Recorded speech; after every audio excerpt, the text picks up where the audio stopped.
Bonjour. Ah voilà, on te voit Antonio, c'est bon. Bonjour. Parfait. Très bien. Merci de votre présence. Alors, je commence par vous informer que le webinaire, il sera enregistré et il sera accessible sur la chaîne YouTube de Néologie. Voilà, donc on entame cette année 2024 avec ce premier webinaire sur le parcours industrialisation pour mettre à l'honneur le design ou comment le design est une approche globale au service de l'innovation.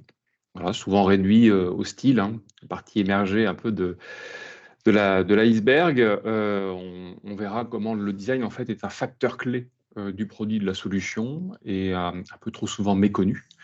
Voilà, donc ce sera les 4 points qu'on va aborder, qui sont ce qu'est le design, la relation entre le design et l'innovation, hein, qui est notre cœur de sujet ici à Néologie. S'il faut internaliser, externaliser, et puis voir un peu comment le design prend en compte également les tendances et les évolutions sociétales avec l'IA, avec la dimension impact écologique, par exemple. Voilà, donc j'ai le plaisir d'accueillir Antonio Palombo, voilà, Bonjour tout le monde. qui dirige l'agence Totem Maker, et qui va pouvoir du coup faire cette présentation et puis j'espère vous éclairer. Si vous avez des questions, je vous invite soit à lever la main, du coup, à utiliser la fonction lever la main pour que je puisse vous donner la parole, ou poser vos questions dans le chat que je retransmettrai. Eh bien, Antonio, je te laisse la main. Parfait. On voit ton écran. Je te remercie, Benjamin. Bon, donc je me répète, bonjour tout le monde. Déjà, merci pour être ici, connecté si tôt. Bon, pour moi, personnellement, je suis à mon 3e café. Je pense que pour la fin du webinaire, je devrais être plus ou moins réveillé. D'ailleurs, c'est pour cela que les questions ne sont pas au début, mais sont à la fin. Bon, sur des thèmes plus sérieux, merci Benjamin, merci à Néologie pour cette invitation. C'est toujours très enrichissant de pouvoir tenir ces webinaires, intervenir pendant la phase des parcours que les technopoles organisent. Donc, commençons en me présentant. Oh là là, ça, c'est pas la bonne image. Oh là là, ça non plus. Ouais, beaucoup mieux. Alors, enchanté, Antonio. Je suis ingénieur et designer, diplômé au Polytechnique de Milan. Je suis italien, je viens de Rome. Je suis fraîchement, par contre, diplômé ici en France, à Paris, à l'École Polytechnique en nouvelles technologies et innovation. J'ai travaillé 5 ans dans l'R&D de l'automotive, mais à partir de 2016, j'ai pris la responsabilité de Totem Maker, que je représente aujourd'hui, qui est un hybride entre une agence de design et un bureau d'études en mécanique. Et avec mon équipe, nous accompagnons des startups et d'un grand groupe dans le design, la conception, l'industrialisation des produits innovants. Et d'ailleurs, nous sommes labellés experts, entre guillemets, par la BPI en design, en innovation et en industrialisation de produits. Bon, cela dit, dans ces 40-45 minutes, ce que j'aimerais faire, c'est vous raconter. Benjamin, je pense que tu as ton micro activé. Oui, il est activé, c'est bon. Oui, c'était pour dire, effectivement, c'est ça. Il y aura effectivement un temps, j'avais oublié de le préciser, mais il y aura un temps aussi d'échange à la fin du webinaire sur les 10 dernières minutes et également de questions-réponses. On pourra terminer cette session. Oui, donc je ne suis pas comme plus réveillé. Donc, en attendant ça, ce dont j'aimerais vous parler, c'est effectivement, comme Benjamin l'a bien introduit, c'est le design. Design avec une grande D, on va voir la différence avec la petite D, comme je le dis souvent, qui en soi peut être interprété comme une approche globale au service de l'innovation. Et cette baseline, comme on dit souvent, c'est interprété dans tous ces mots, donc une approche globale et au service, bien indiqué, de l'innovation avec une grande. Effectivement, il y a quelques points clés que j'aimerais que vous reteniez. Effectivement, qu'est-ce que c'est que le design? On va le traiter tout de suite. La relation entre le design et l'innovation. Les risques de rater un design, effectivement, comment passer donc du POC au produit en dérisquant ce problème. et le design en 2024. Donc, l'innovation en design, l'innovation de l'innovation. Est-ce qu'on sera plus IA ou plus éco? Ça c'est tout à voir. Je tiens à préciser quelque chose. Compte tenu de mon parcours, vous l'avez vu, je suis assez très orienté produit. Donc, les exemples, les méthodologies que je vais vous illustrer seront malgré tout, malgré l'effort que j'ai fait, ils resteront rattachés à la partie, on va dire, à plutôt produit qui est service, plutôt tangible qu'intangible. Donc, je n'ai pas réussi, malgré mon effort, à m'en passer de cette dichotomie. Donc, commençons dans le vif. Qu'est-ce que c'est que le design? La question paraît simple, je l'ai posée souvent, je l'ai posée à des experts, pas des experts, à mes designers. La définition n'est pas si claire. Pourquoi? Parce que, essentiellement, la définition est un continu devenir. La particularité du design en tant que tel, en tant que pratique, est qu'il n'existait pas une définition unique et définitive, puisqu'il revient à chaque époque et suit les évolutions des cultures. Si on prend déjà fin 1800, les designs est parenté aux arts décoratifs. Donc, c'est des gens, des designers qui créent des objets d'art, tout simplement. On doit attendre la révolution des Lumières, la révolution industrielle, ou l'âge des Lumières aussi, mais dans ces cycles-là, pour que les designs, on entend dans son acception donc actuelle, ou alors ce que je pense, comme un projet dessiné utilisant des techniques innovantes pour une large diffusion. Cette définition, cette acception, acception plus qu'une définition, identifie les dessins, donc D-E-S-S-E-I-N, pas comme un dessin, donc pas comme la représentation de l'idée, mais comme l'idée et sa représentation. Ça, c'est très important à comprendre. En fine, depuis les années, je dirais, début du siècle, depuis les années 2000, les designs a peu à peu devenu un argument publicitaire, marketing. Design, c'est ce que j'appelle le petit D, est devenu, à tort, hein, à mon sens, un adjectif qualifiant un style. Et souvent, c'est un style de forme simple et épurée.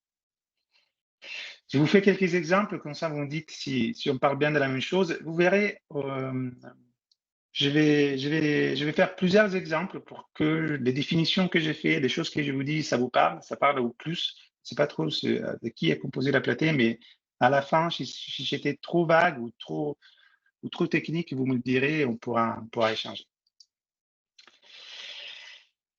Premier exemple, donc l'objet que vous avez en face, est-ce que c'est du design?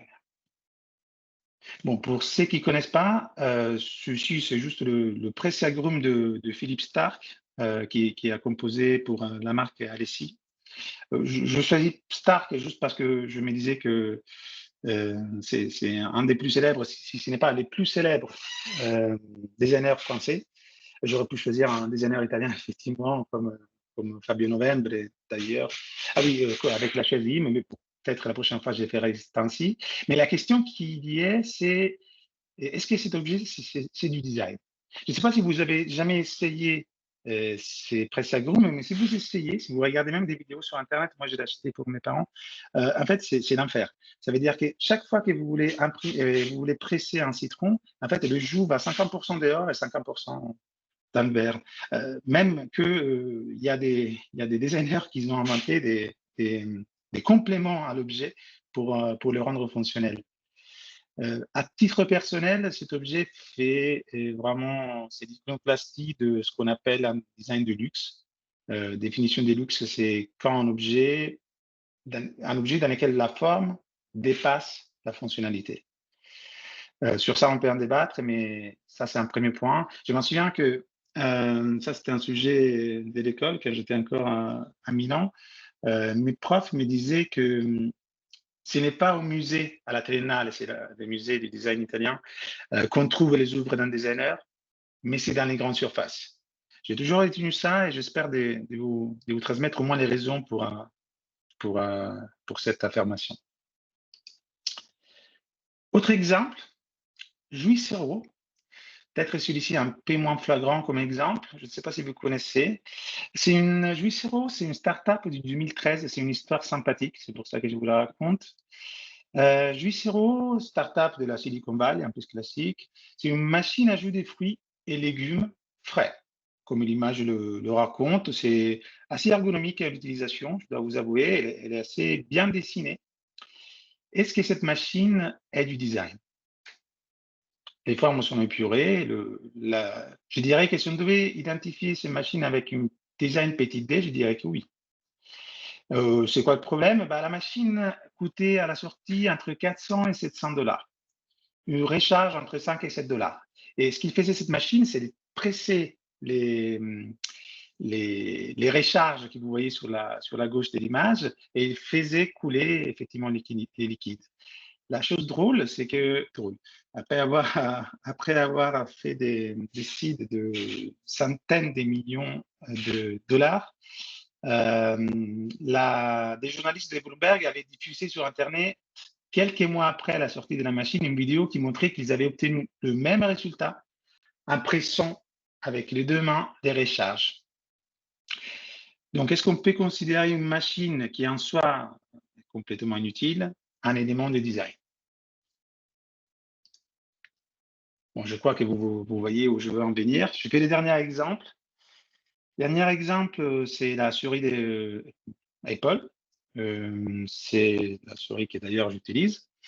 Et d'ailleurs, je peux vous affirmer qu'à utiliser ergonomiquement, c'est l'enfer. Vous devez garder toujours la main repliée. Et de plus, moi j'ai la première, celle que je vous montre, c'est la deuxième. J'ai trouvé ça marrant parce qu'à la place d'améliorer le concept, ils l'ont empiré. Comme vous voyez, les batteries sont passées sur des accus. Donc, on a une prise de recharge USB-C qui ont mis au dos de la souris. Chose très marrante parce que compte tenu que les batteries, d'ailleurs chez Apple, se déchargent très vite, pendant l'utilisation, on est obligé de ne pas utiliser la souris. Donc, est-ce qu'on peut considérer cette très jolie souris, parce que si je dis c'est une très jolie souris, je considère-t-elle comme un élément, comme un produit, comme un projet de design? Bon, je crois que c'est arrivé le moment de vous donner ma définition. Bon, c'est pas exactement ma définition. Je vais utiliser la définition de l'Alliance France Design, l'AFD, que je la trouve assez adéquate pour l'occasion. Je cite: les designs est un processus intellectuel, créatif, pluridisciplinaire et humaniste, dont le but est de traiter et d'apporter des solutions aux problématiques de tous les jours, petites et grandes, liées aux enjeux économiques, sociaux et environnementaux. Comme toutes les définitions que je vous donnerai aujourd'hui, qui sont encadrées par ces fonds bleus, comme ça vous allez les reconnaître, j'ai mis en valeur en rouge les paroles qui pour moi sont riches en sens. Donc, c'est un processus intellectuel. La prochaine fois que vous voyez une planche, quelqu'un sait bien dessiner et vous pensez, il est un bon designer, c'est un processus intellectuel. C'est créatif, certes, et on verra par la suite ce que c'est la différence entre la créativité et l'innovation. C'est pluridisciplinaire, ça c'est fondamental, mais surtout, je dirais, c'est humaniste. Et on verra par la suite en quoi l'humanité, chez un designer, c'est peut-être la caractéristique la plus importante. Les designs donc ont contribué à la création d'espaces, de communication, des messages visuels, d'interfaces, à la création des produits et des services. Vous avez plein de designers comme vous avez plein d'ingénieurs. Demandez toujours, comme plein de médecins, demandez toujours quel type de designer vous avez en face. Ne vous trompez pas dans la définition de design. Et un designer sert pour donner un sens à un produit. Cela n'est pas écrit noir sur blanc ou blanc sur bleu sur cette définition, mais c'est pour moi la base de ce que ça veut dire derrière les lignes, entre les lignes. Donc, le sens, donner un sens à un produit, une émotion, une identité. Quand vous voyez un produit design, c'est quelque chose qui vous transmet quelque chose au-delà de la fonctionnalité. Pour améliorer soit l'accessibilité, soit l'expérience, l'ergonomie. Donc, les compétences et l'expérience du designer, ça c'est la force du design, sont faites d'observation, d'analyse, d'écoute et des techniques. Donc, qui font des ça que les designs, une approche holistique, on entend souvent, c'est un terme qui va très à la mode, je trouve très pris et très bon dans les contextes de design. Donc, holistique, c'est pour dire, ça approche le tout. Ça fait un tout. Pluridisciplinaire et itératif. Donc, ça englobe le tout, c'est une approche globale, pluridisciplinaire parce que ça englobe différentes disciplines et surtout itératif. Cela, on va le voir pour la suite. Par la suite, je vais vous donner des exemples qui respectent cette définition, mais ils sont un peu moins, comment dire, glamour, un peu moins captivants que ce que je vous ai montré jusqu'à là. Et on va voir ensemble si on peut les considérer des produits de design ou pas.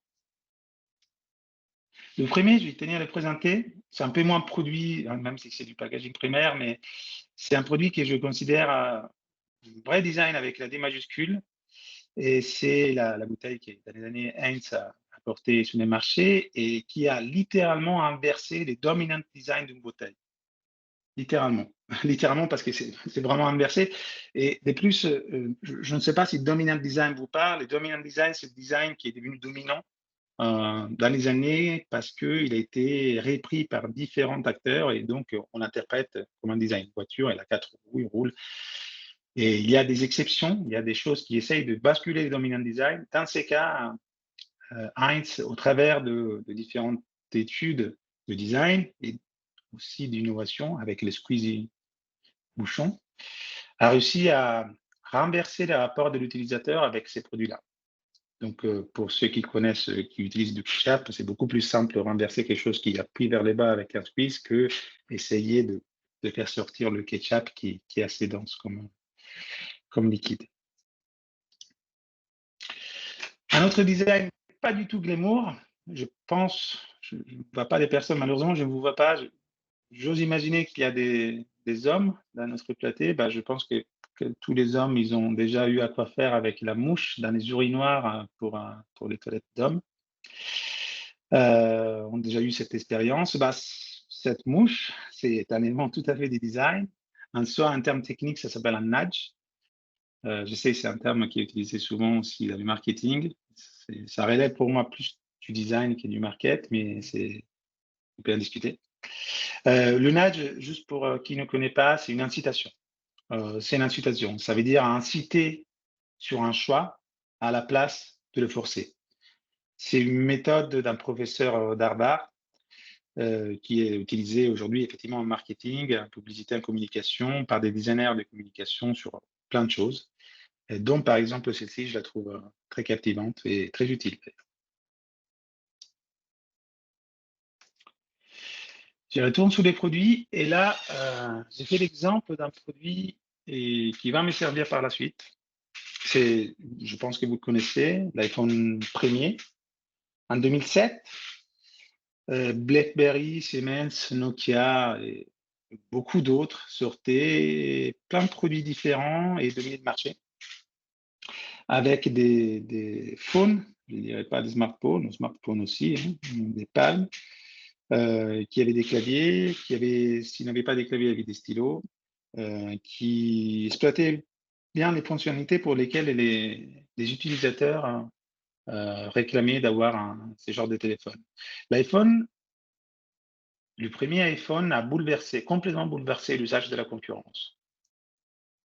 Complètement bouleversé la concurrence par l'usage. Un grand écran par rapport à l'époque.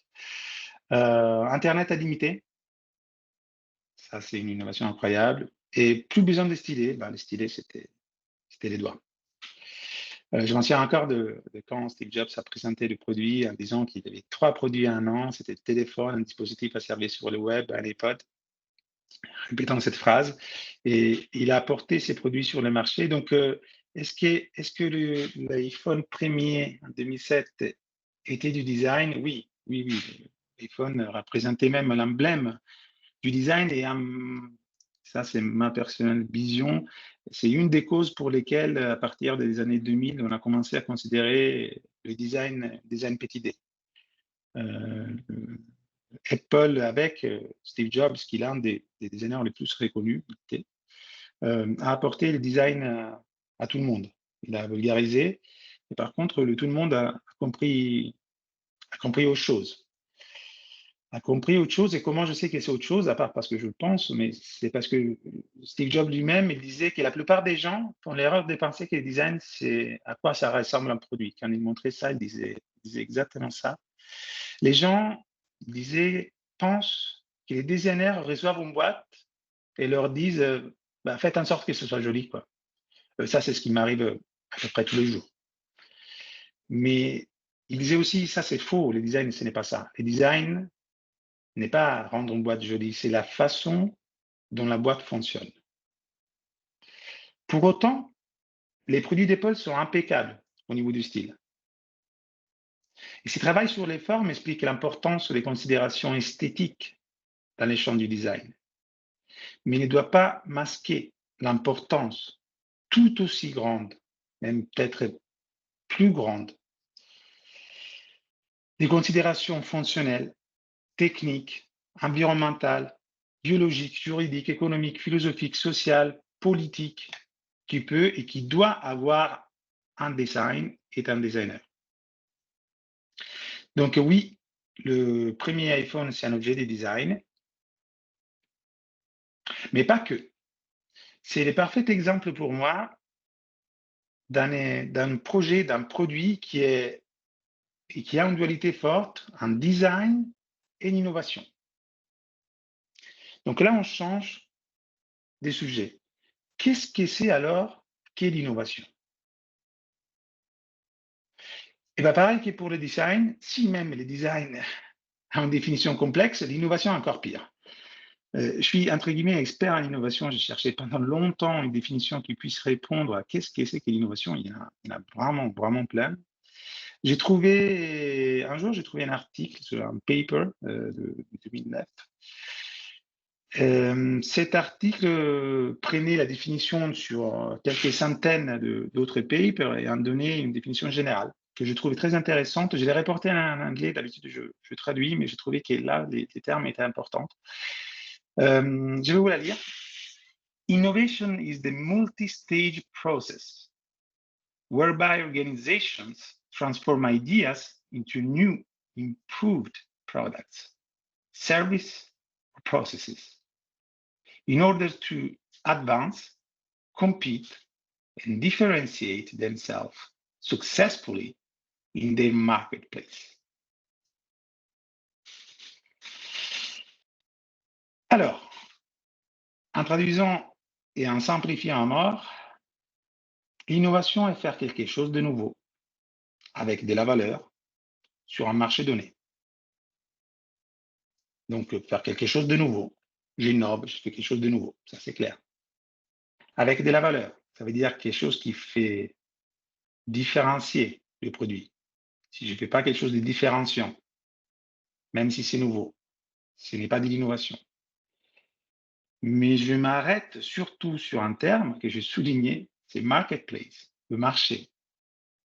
Si l'innovation ne porte pas sur un marché, si l'innovation ne répond pas à un cas d'utilisation, alors ce n'est pas de l'innovation. C'est de la création. Un créateur n'est pas forcément un innovateur. Un créateur, c'est quelqu'un qui est doué d'une capacité de créer, de faire quelque chose de nouveau. Un innovateur, c'est quelqu'un de porter quelque chose de nouveau sur un marché donné, un service, un process, un produit.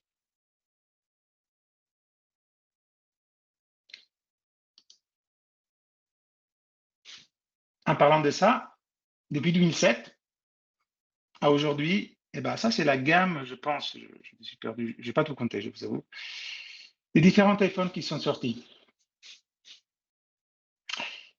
Est-ce que c'est de l'innovation? Personnellement, je peux affirmer que l'ensemble de ces produits respectent la définition de design, sont des objets de design. Est-ce que ce sont des objets innovants? Bon, mine de rien, c'est opinable, on peut en discuter. Ce qui est sûr, c'est que les définitions des designs et innovations sont souvent entremêlées. Certes, les designs proposent généralement des innovations liées à l'usage, ça c'est sûr, qui peuvent déboucher sur des nouvelles recherches techniques, sur des produits innovants, mais il y a bien plus que ça. Et c'est ça que je voudrais passer comme message maintenant. C'est qu'ils rendent le design une approche globale au service de l'innovation, dont les titres de ces webinaires, et que depuis 2010, ce qu'on appelle design thinking. Ou alors ce qu'un certain Tim Brown a appelé environ en 2010 design thinking. Donc pour ceux qui ne connaissent pas, Tim Brown est le PDG d'IDEO, société des années 90 qui accompagnait beaucoup de sociétés sur l'innovation, l'innovation d'interface surtout, Nintendo, Nokia, BMW, Apple, etc. Donc en 2009-2010, Tim Brown disait, sur un bouquin très intéressant d'ailleurs, que je vous conseillerais, Change by Design s'appelle. Le design thinking est une approche d'innovation. Donc le design thinking est une approche d'innovation centrée sur l'humain qui s'inspire des méthodes et outils des designers pour s'appuyer à la fois sur les besoins des utilisateurs, des possibilités technologiques et les nécessités d'une réussite économique.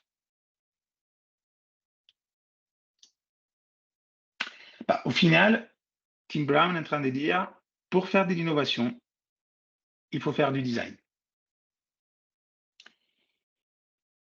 On peut être d'accord ou pas, mais le design thinking en soi reprend la vision globale et pluridisciplinaire du design pour aboutir à ce qu'on appelle, à ce que lui il appelle, ce que les gens qui font du design thinking appellent la solution idéale.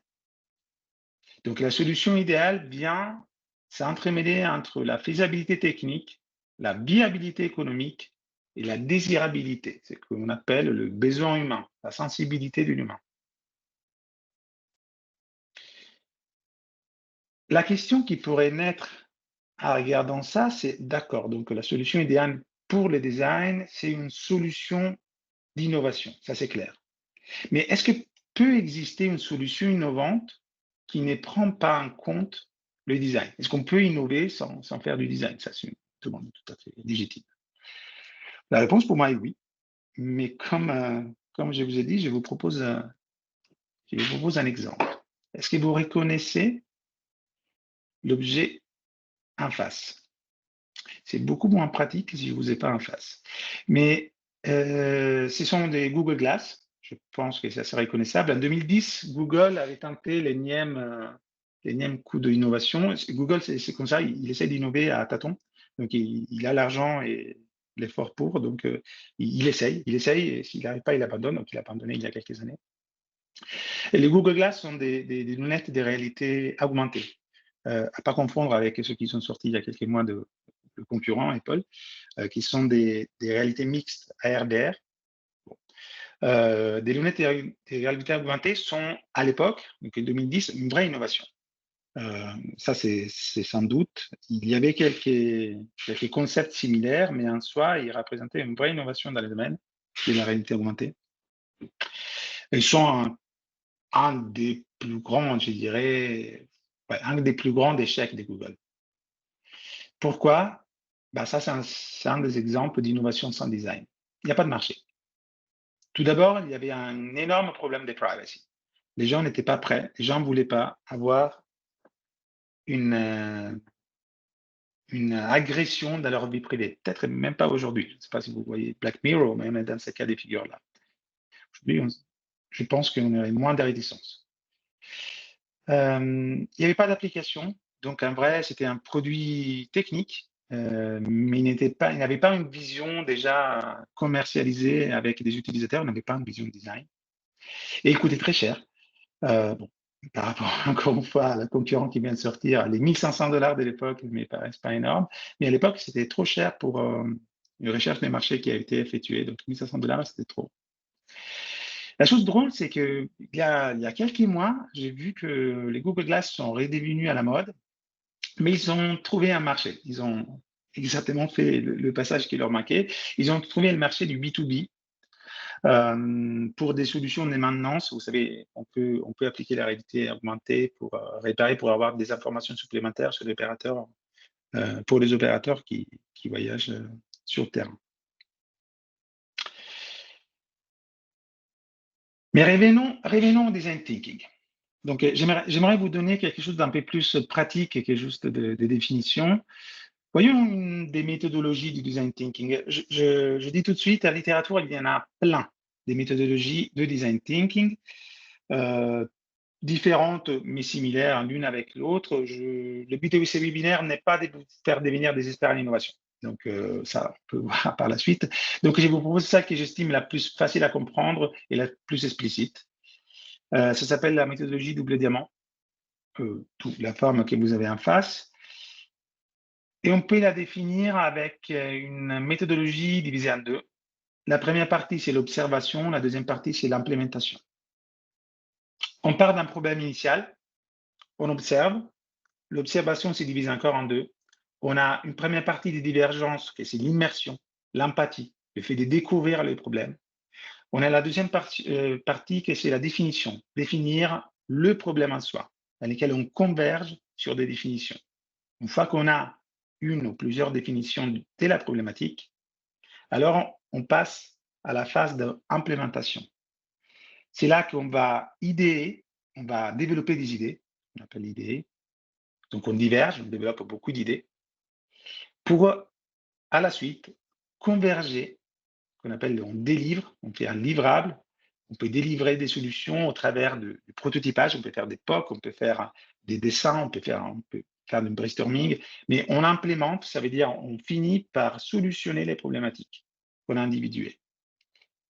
Et à la fin, souvent on oublie, mais c'est l'essence même du design thinking, de la méthode design, il faut tester. Car si le design est une méthode itérative et nous ne testons pas, on itère sur quoi? On n'a jamais la réflexion sur ce qui est bien, ce qui n'est pas bien.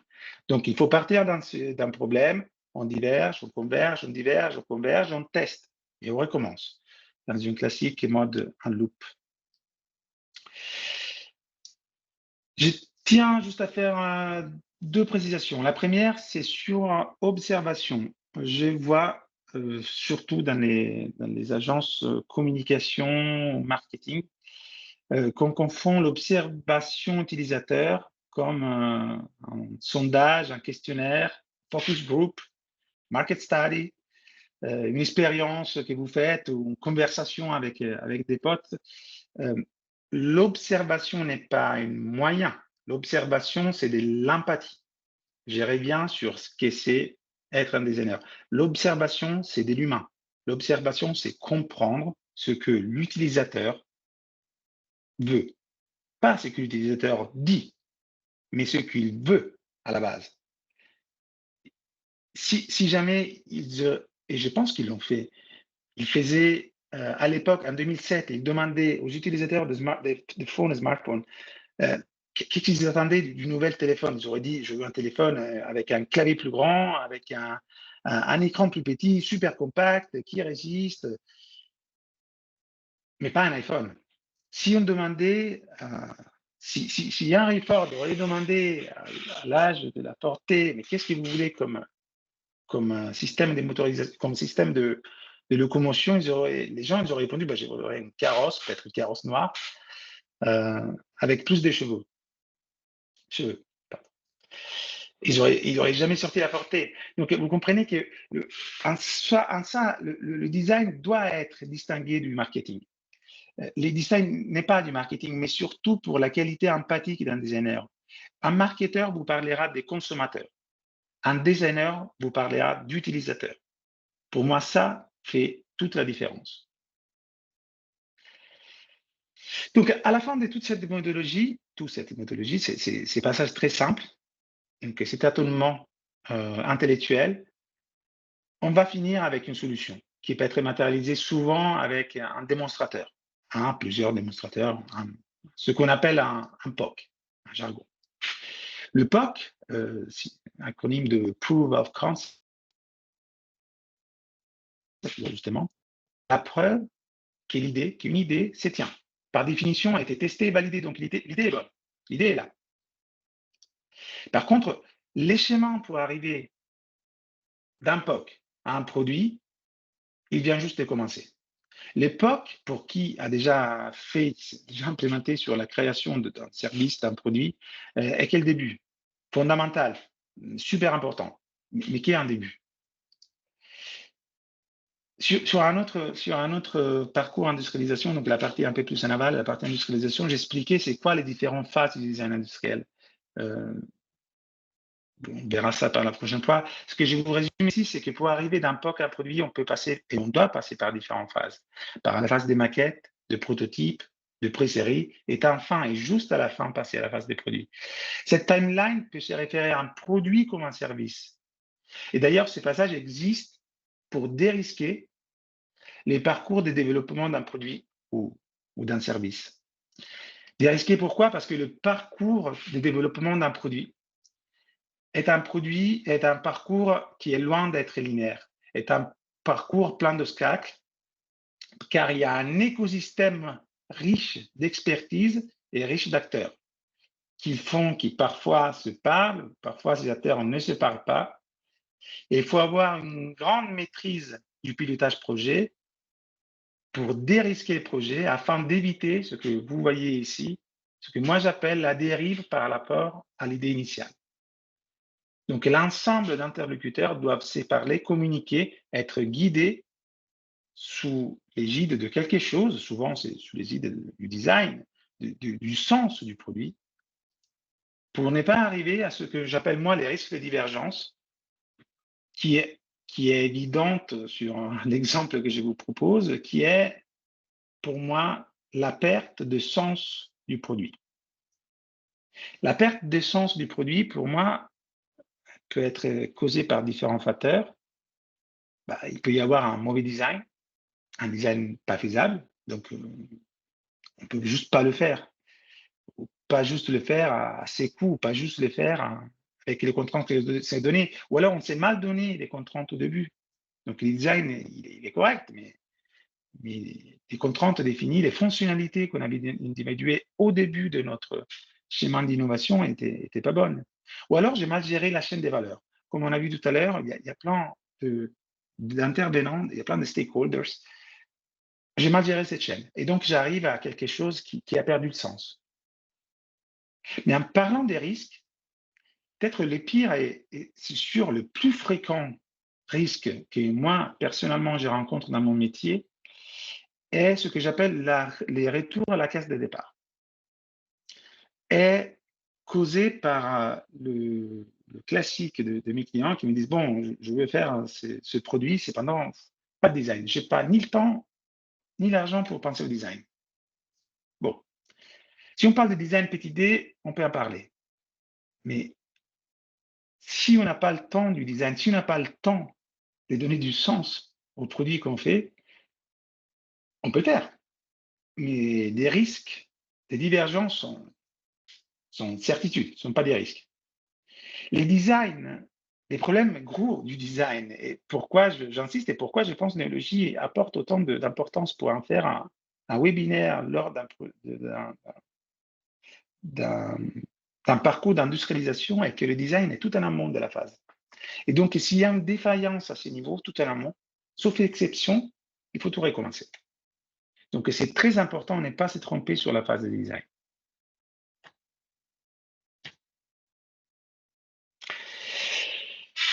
Pour la deuxième et dernière partie de ce webinaire, j'aimerais me concentrer, il faut que je me dépêche par contre, je vois l'heure qui passe, j'aimerais aborder deux sujets qui sont effectivement de sujets sociétaux, de sujets très à la mode, l'intelligence artificielle et l'éco-conception. Je vais aller un peu plus vite. Pour ce qui concerne l'intelligence artificielle, j'ai sorti un article il y a une semaine, 2 semaines, qui s'appelait « Comment l'IA générative redéfinit le rôle du designer industriel ». Donc, je ne vous parlerai pas de l'intelligence artificielle en soi, mais du rôle comme outil au service du design. L'intelligence artificielle, et on parle, pour ne pas se tromper, de celle générative, celle avec des algorithmes d'apprentissage automatique, celle avec des réseaux de neurones, qui va très à la mode en ce moment, est une technologie très à la mode depuis l'explosion d'OpenAI, plus ou moins. C'est une l'intelligence artificielle, c'est quelque chose de très ancien. Par contre, ce dont on parle, c'est vraiment très, très moderne. Et se concentre sur la création autonome des données originales, ça c'est très important, telles que des images, du texte, des vidéos même, depuis quelques semaines, ou même des éléments 3D. Je ne sais pas si vous connaissez la conception générative, qui est la suite logique d'une optimisation topologique dans les logiciels de CAD. Peut-être que ça, c'est trop détaillé, on en parlera par la suite. À partir d'un ensemble de données d'entrée. Ce que j'attire votre attention, c'est que par exemple, l'image que vous voyez ici, que j'ai utilisée comme image pour habiller l'article, c'est intéressant parce que ça vient de deux logiciels différents d'IA. Le premier, c'était pour générer l'image de fond, est utilisé Photoshop, donc l'outil de Photoshop, d'IA sur Photoshop. Et après, sur celle-ci, unie avec notre logo qui est au-dessus, on a passé sur Créa avec une prompt de finalisation. Mais laissez-moi donc vous montrer très rapidement deux exemples que nous utilisons au quotidien dans notre agence. Le premier, je l'appelle le prompt design. Autrement dit, des outils comme Midjourney, DALL-E ou Stable Diffusion, je vous en dis juste quelques-uns, peuvent générer des images de toutes sortes à partir d'un simple prompt. Si vous n'êtes pas très à l'aise avec le prompt est un texte que l'on rédige à destination des intelligences artificielles, des outils d'intelligence artificielle, afin qu'elles produisent un résultat qui répond à notre demande. Et ces prompts est souvent court et très précis. Et c'est sur ça qu'on juge de la pertinence de l'image IA ou de la solution IA. Dans ces cas-là, je pense que c'était quelque chose autour de assise ergonomique 2. On utilise ces outils-là pour des formes aspirationnelles. Ça veut dire on a des formes sur lesquelles on s'aspire pour pouvoir proposer. On ne propose jamais directement des formes d'IA aux clients.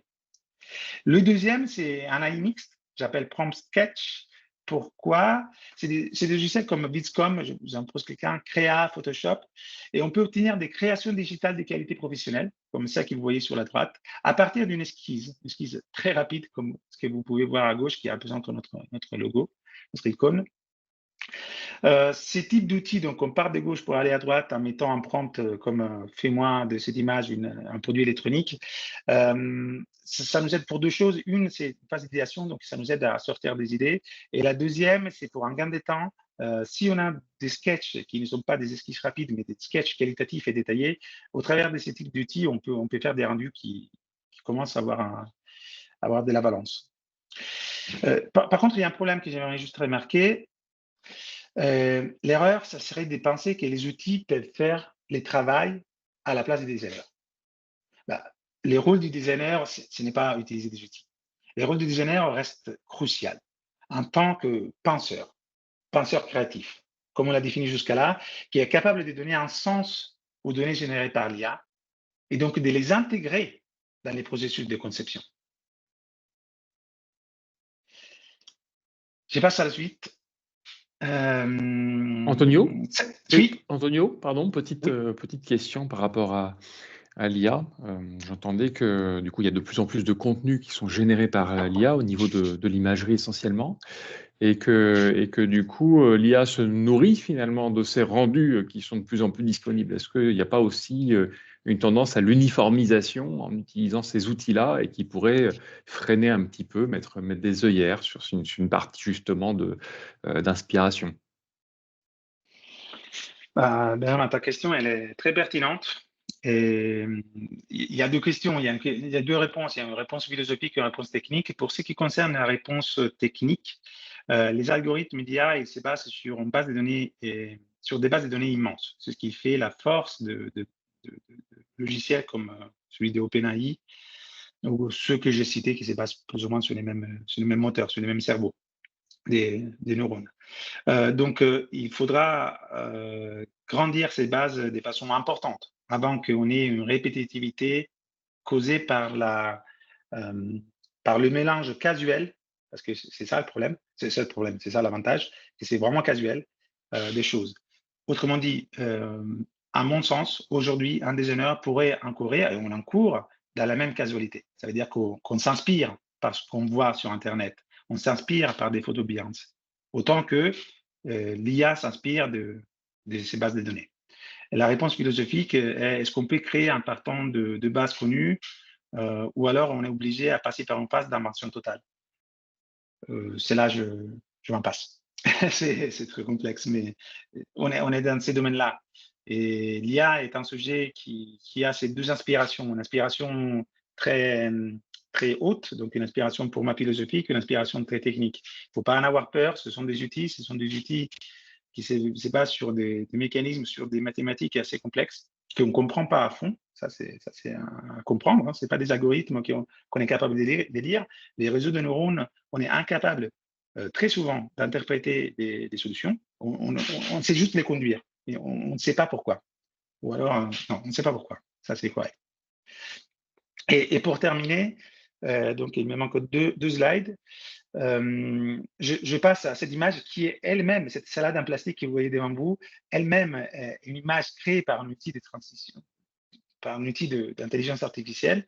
Et c'est la parfaite transition entre l'IA et ce qui m'était un peu plus à cœur, c'est pour ça que je pousse pour le dire, c'est l'éco-conception. L'éco-conception qui est une activité qui intègre les aspects environnementaux dans les processus de design, de développement d'un produit ou de service. Ça, c'est clair. Donc, pour la faire très court, par rapport à ce qu'on a vu sur les designs, donc faisabilité technique, désirabilité et viabilité économique, on rajoute un autre axe vertical qui est l'environnement.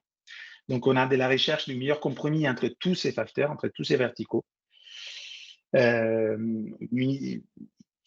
résume. Comment est-ce qu'on peut définir donc l'éco-conception? Eh bien, je reprends l'AFNOR, donc l'Association française des normalisations, et je vous lis. Un service rendu ou à performance identique, un produit éco-conçu est source de moins d'impact sur son environnement tout au long de son cycle de vie par rapport à d'autres produits standards d'usage similaire. Super intéressant, je n'ai pas le temps d'aller voir mot par mot, je reste focalisé sur qu'est-ce que c'est que le cycle de vie. C'est quelque chose qui devrait parler, selon l'ADEME, l'Agence de la transition écologique, la liste du cycle de vie, donc ce que vous voyez devant vous, prend en compte l'inventaire des flux du berceau à la tombe, de la tombe à la tombe, après ça devrait être, donc de l'extraction de la matière première jusqu'à la fabrication du produit, la distribution, l'utilisation, la collecte, l'élimination des filières de la fin de vie, ainsi que toutes les phases de transport. Okay, et donc, cette méthode, ça nous sert à quoi? Je vous fais un dernier exemple et avec ça, je vais conclure. Eh ben, ça nous sert à faire des analyses beaucoup plus approfondies sur des produits pour sortir des produits qui ont vraiment un impact environnemental, comme celui que je vous propose, comme encore une fois, la plupart des exemples de ce que j'ai autour de moi. Ça, c'est les Fairphone, une entreprise néerlandaise, qui a sorti pour ses produits un ACV complet que vous pouvez lire, sur laquelle on ne regarde pas simplement les chiffres du CO2 rejetés au moment de la construction, ça c'est plutôt simple et on peut l'avoir, mais il va prendre en compte l'entière énergie dépensée lors de la recharge, lors de la mise en bain du téléphone, lors du tri, etc. Donc, accepter un produit éco-conçu, ça veut dire accepter une conception sous contrainte. Ça, j'y tiens à le remarquer. C'est le dernier concept que je vous donne. Il faut accepter que si on a un produit éco-conçu, on a un produit qui n'est pas forcément esthétiquement aussi valable qu'un produit qui n'est pas éco-conçu. Il faut accepter que les produits éco-conçus ne sont pas forcément un produit étanche comme un produit éco-conçu. Parce qu'un produit éco-conçu, c'est un produit dans lequel on minimise le nombre de pièces. C'est un produit dans lequel les matériaux choisis sont des matériaux éco-responsables, donc non forcément avec les mêmes caractéristiques mécaniques et de style d'un produit qui n'a pas les mêmes matériaux, avec des assemblages intelligents et qui par contre demandent de ne pas avoir du collage, de la soudure, des choses comme indémontables comme celle-ci. Un produit qui demande d'avoir un choix des fournisseurs soigné. Si on produit en Chine, peut-être qu'il faudrait livrer des produits en Chine. Si on produit en France, alors c'est pour livrer des produits en France. Bon, voilà, je viens de terminer les derniers sujets que je voulais vous partager.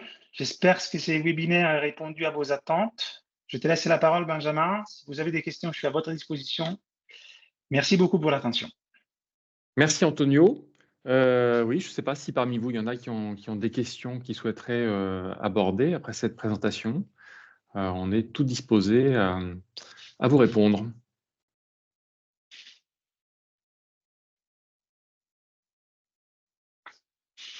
Pas de questions? Il y en avait une de Hervé dans le chat qui demandait si le prix était un critère finalement du cahier des charges du design, en tout cas un critère qui était pris en compte. La chose drôle, c'est que les prix, donc l'environnement économique est toujours un critère, et peut-être un des critères les plus importants du design, de l'innovation et de l'éco-conception.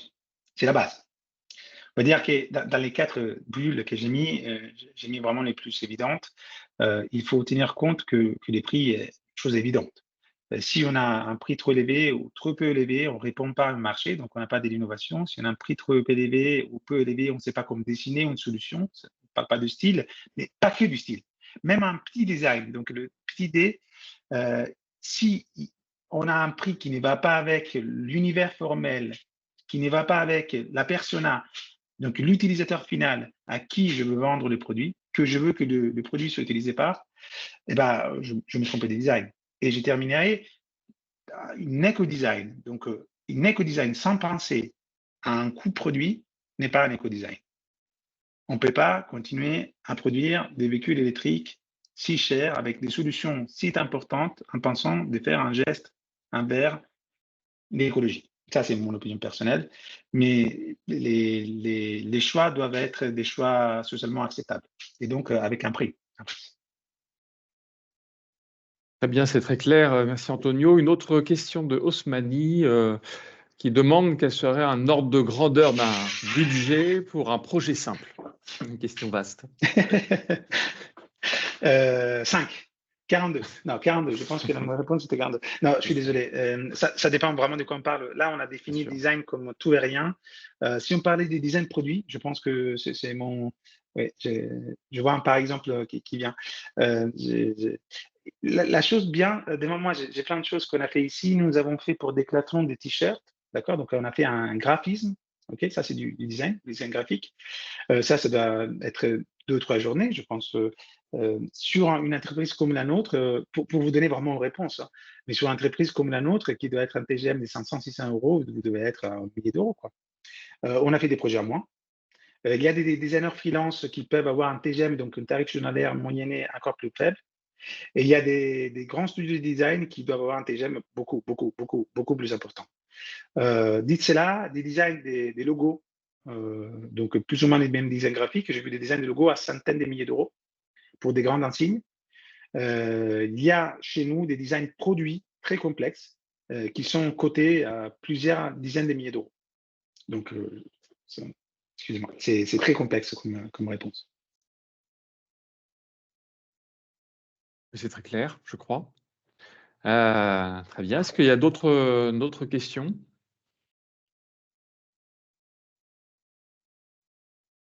Non.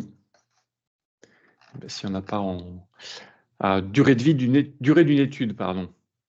Ça va dépendre pareil En fait, en répondant au coup, j'ai répondu à cette question, vu qu'un TGM, c'est une durée, c'est un taux par temps. Donc, je vais vous répondre plus simplement. Par rapport à ce qu'on propose ici, donc prenez-la vraiment avec des énormes pincettes.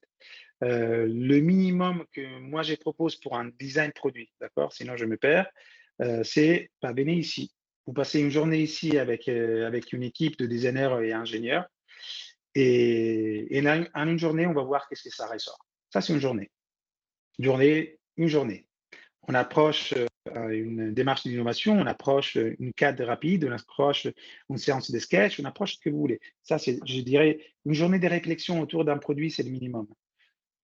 J'ai des projets, nous on gère plus ou moins une vingtaine de projets à l'année, j'ai des projets qui sont là depuis des années. Parce qu'ils vont vraiment de la science d'innovation, qu'est-ce qu'on fait, comment on innove, ça c'est pas des start-upers, mais souvent c'est des grands groupes qui viennent nous voir avec ça, jusqu'à on sort les produits des presses et on assemble et on vérifie que tout est bon. On l'homologue et on le met en production. En commercialisation. Donc année, jour. Bien, merci. Bon, je propose qu'on conclue. Voilà, on aura vu du coup On aura vu du coup ce qu'est le design, voilà, resensibiliser à l'approche du design, que le design, évidemment, c'est pas uniquement du style, même si c'est une part également importante, bien sûr. La relation entre le design et l'innovation. Je crois que ce qu'on peut retenir et comme fil conducteur, c'est quand tu expliquais que le design, c'est de préserver le sens, enfin donner du sens en fait à son produit, sa solution, et la préserver tout au long de la chaîne de réalisation. Je crois que ça, c'est assez essentiel, que ça permet de dérisquer, que c'est une méthode, une approche pour garder toujours l'utilisateur au centre de la conception, hein, via la méthode du design thinking, par exemple.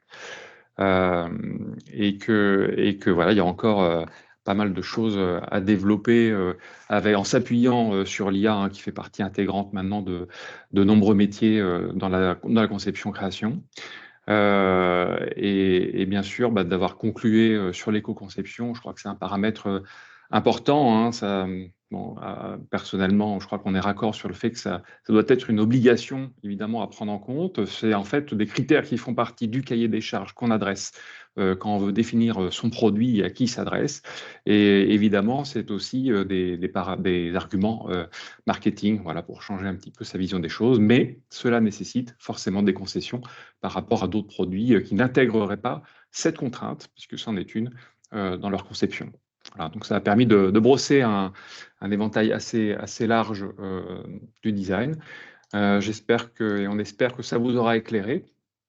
Et voilà, on aura deux autres webinaires sur cette thématique de l'industrialisation dans l'année. Le prochain sera sur l'UX design, donc là sur un produit numérique, et puis on conclura par la sécurisation de ces data, voilà, avec le campus cyber. Voilà, merci à tous de votre participation et on vous souhaite une excellente journée. Merci Antonio et merci à vous tous. Merci. Au revoir. Au revoir.